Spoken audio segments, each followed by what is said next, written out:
বাবা, তোমার মেয়ে এমনিতেই সুন্দর, রেডি হওয়া লাগবে না। পাত্রপক্ষ আমাকে এই অবস্থায় দেখলেই পছন্দ করে ফেলবে।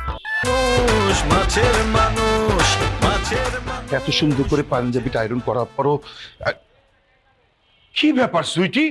ঢাকা শহরে একজন বড় ব্যবসায়ী তার ছেলে আজকে তোকে বিয়ের জন্য দেখতে আসবে, তুই এখনো রেডি হসনি?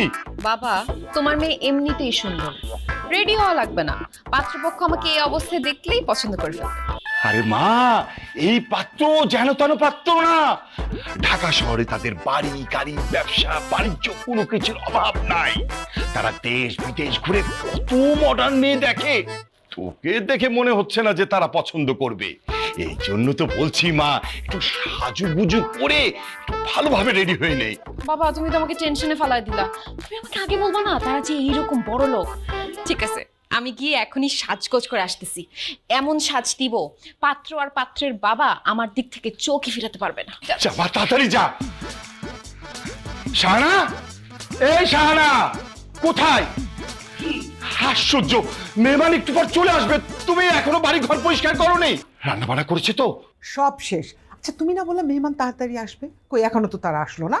শাহানা, বড় লোকের বিরাট কারবার। তারা লেট করে ঘুম থেকে উঠবে, লেট করে তারা খাওয়া দাওয়া করবে, লেট করে কোথাও যাবে, আর সবাই তাদের জন্য অপেক্ষা করবে, এটাই তো স্বাভাবিক। শাহানা, আল্লাহর কাছে দোয়া করো যেন পাত্রপক্ষ আমার মেয়েকে পছন্দ করে, বিয়ে করে, তাহলে আমার মেয়ের লাইফ সেটেল, আমাদের দুজনেরও লাইফ সেটেল। ইস, তুমি এমন ভাবে কথা বলতেছো যেন আম্বানি পরিবারের ছেলে তোমার মেয়েকে দেখতে আসতেছে। শাহানা, যে পাত্র আর তার বাবা আসতেছে তার আম্বানি পরিবারের চেয়ে কোনো অংশে কম নাই।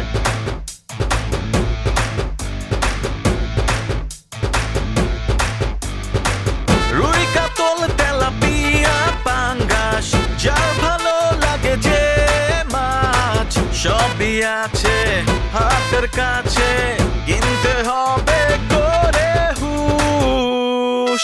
আমরা মাছের মানুষ, মাছের মানুষ, মাছের মানুষ, মাছের মানুষ, মাছের মানুষ, মাছের মানুষ, মাছের মানুষ, মাছের মানুষ।